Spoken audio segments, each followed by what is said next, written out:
Because Tom Holman is a brother Border Patrol agent. He served time in this uniform, and so I'm excited to see any of our Green family make good, and I'm excited to see what he's going to do.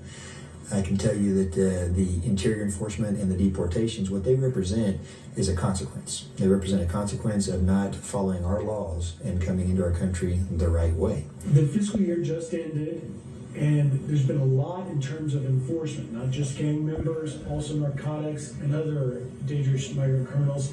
Tell me about the enforcement of the last year. Almost 520 known gang members. 27 of those are from the notorious Tren de Agua gang, MS-13, Los Spices, you name it. 106 people that were on the terror screening data set that were apprehended. If you can imagine going into a movie theater or going into a restaurant, and every person in there was a member or on the terror screening data set, that's how many people that the men and women of the United States Border Patrol that represented a risk to our communities were kept from infiltrating and getting in and doing who knows what.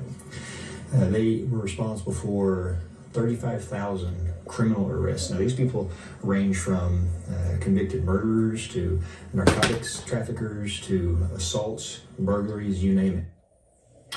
From terror suspects to TDA gang members, that was Border Patrol Chief Jason Owens in an exclusive interview on the depth of criminal migrants that have crossed the border. This as sanctuary cities across the U.S. grapple with how to respond to upcoming mass deportations. For more, let's bring in Chicago Alderman Ray Lopez and former New York State DHS advisor Michael Balboni. Gentlemen, thank you for being here. And Alderman Lopez, I want to start with you because we were able to get some sound from Chicago residents about their feelings on the criminal migrants. Here's some of what they had to say. I want you to listen and get your response.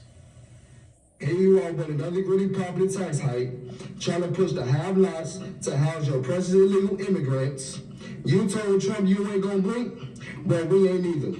You are going down in history as the worst mayor in America. Our mayor is embarrassing us, y'all, around the world. And you all took the power back from him to say the city of Chicago is out of the business of funding illegals.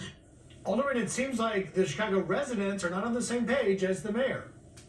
Well, when the mayor says he's leading with Chicago's values at heart, I don't know what values he's referring to, because overwhelmingly Chicagoans have said that they want to see us take care of our residents, our citizens first. We could address and deal with how we help undocumented individuals or the migrant asylum seekers, but we have to take care of our people first. And to be perfectly clear, our mayor, Brandon Johnson, has never once called out the federal government, has not called out President Joe Biden or his border czar Kamala Harris for the border crisis that became our backyard crisis. We need to do better, and I think that at some point the next administration of Donald Trump needs to look at how we can start removing those individuals who were aided and abetted by the administration to manipulate asylum in order to gain entry to our country. And Michael, from coast to coast in San Diego, where the San Diego City Council is vowing to resist and not cooperate with ICE, all the way to Boston, where their city council just trying to say that they also will not cooperate. You've got the battle lines drawn over the incoming Trump administration's effort to simply remove a threat to public safety, criminal migrants. Here is a little bit of what Rodney Scott, the incoming CBP chief, had to say about the importance of these planned deportations. Listen here. You know, we just need to go deport these people. Sanctuary cities are going to be a challenge, but there's nowhere that's going to be off limits. And basically, we're going to empower the personnel of DHS, and in my case specifically CBP, to go do the job America hired them to do. Michael, how do you see this? How do you see this going? Well, it's astounding that we are considering this issue as a discrimination issue as opposed to a national security issue. You know, when I was in the Homeland Security spot, if you had told me that there would be millions of people coming across the border who we didn't know who they were, what kind of training they had, what their motivations were, I would have never believed it. And yet that's where we find ourselves today. In addition to which, there is this criminal element that we know exists within the migrant centers and within the migrant population. But the big question is this: is America now going to take a stand and sit there and say, we need a secure border? We need to go find the folks, especially the criminals and the gang members, and take them and remove them from this country. It is an incredibly difficult, challenging test, but that is what Donald Trump ran on. Michael, I'm almost out of time, but I wanted to get your take on whether or not you see, if we do see Mayor Johnson and others in these localities resist ICE, is that going to ultimately have an impact in the next elections and midterms coming up?